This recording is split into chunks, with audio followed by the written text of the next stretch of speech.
ملک کے حالات تیزی سے بدل رہے ہیں، خصوصاً مسلمانوں کے حالات دن بدن خطرناک ہوتے جا رہے ہیں۔ کہیں مسلمانوں کی موب لنچنگ کی جا رہی ہے تو کہیں مسلمانوں کو فسادات کا شکار بنایا جا رہا ہے۔ ہر دن نئے مسئلے مسلمانوں کے سامنے پیش ہو رہے ہیں۔ مسائل کی لمبی فہرست مسلمانوں کے سامنے موجود ہے۔ کسی نے مسلمانوں کے سامنے جو اہم مسائل پیش ہیں، اس کی مختصر سی فہرست کچھ اس طرح سے ترتیب دی ہے۔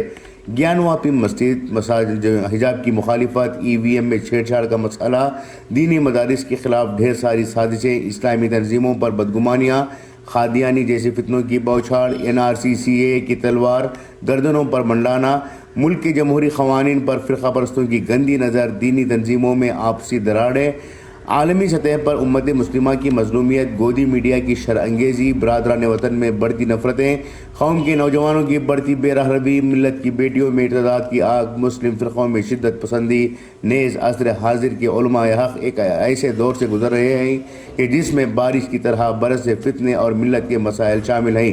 ان تمام مسائل کا جائزہ لیں تو یہ سمجھنا مشکل ہے کہ آخر کون سے مسئلے کے لیے کام کیا جائے، کون ان مسائل کو حل کرنے کے لیے آگے آئے گا، کس طرح سے ان مسائل پر لگام کسی جائے۔ اس وقت ملک میں جو حالات ہیں وہ برٹش دور سے زیادہ خطرناک ہیں، لیکن انہی انگریزوں سے نمٹنے کے لیے مسلمانوں نے پیش رفت کی تھی۔ مسلمانوں کے ہی جنگ آزادی کے اعلان کے بعد ملک میں دوسری قوموں نے اپنے قدم بڑھائے تھے۔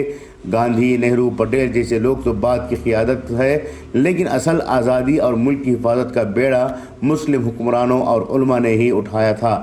ایسا نہیں کہ ان لوگوں کو انگریزوں کے خلاف کھڑا ہونے میں راستے ہموار تھے، بلکہ اس دور میں بھی غداروں، مفاد پرستوں اور لالچیوں کی بڑی تعداد تھی۔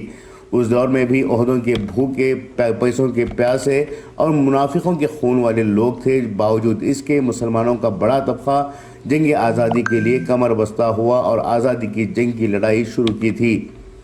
آج ملک میں ایک دفعہ پھر سے مسلمانوں کو اپنے افکار میں تبدیلی لانے کی ضرورت ہے۔ جس طرح سے مسلمانوں اور اس ملک کو ختم کرنے کی فرقہ وارانہ کوششیں ہو رہی ہیں، ان کوششوں کو ناکام کرنے کے لیے ایک نسل کو قربانی دینے کی ضرورت ہے۔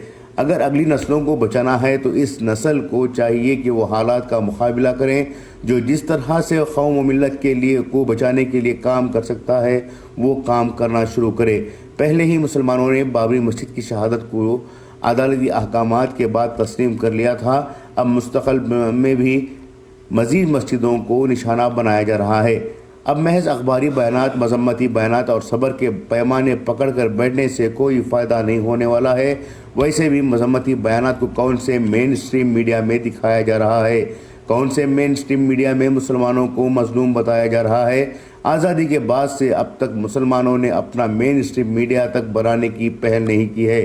اگر کوئی ان مذمتی بیانات اور مسلمانوں کے پریس کانفرنسوں کو صفحہ اول میں جگہ دے بھی رہا ہے وہ تو صرف اردو میڈیا ہے جو مسلمانوں تک محدود ہے۔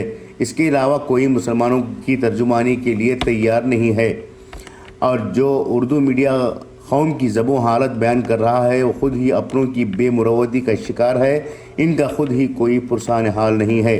مسلمانوں کے اکابرین نے ہی تو مسلمانوں کا جدوجہد کے گر سکھائے تھے، جس میں جیل بھرو آندولن سے لے کر تحریک ریشمی رومال تک شامل ہیں۔ یہی اکابرین نے ملک کو آزادی دلانے میں اپنی قربانیاں پیش کی تھی، تو اب کیوں خاموشیاں اختیار کی جا رہی ہیں؟ کیا مذمتی بیانات اور افسوس کے پیغامات سے حکومت کے دل پگھل رہے ہیں؟ کیا ایوانوں میں بیٹھے ہوئے حکمرانوں کی زبانیں گردش کر رہی ہیں؟ ایسا کچھ نہیں ہو رہا ہے۔ مسلمانوں کو اب نیا رخ، نئی قربانی دینے کی ضرورت ہے۔ اس کا طریقہ کار بھی اب مسلمانوں کے قائدین کو طے کرنے کے لیے آگے آنا ہوگا۔ خصوصی پیشکش انقلاب نیوز، بنگلورو۔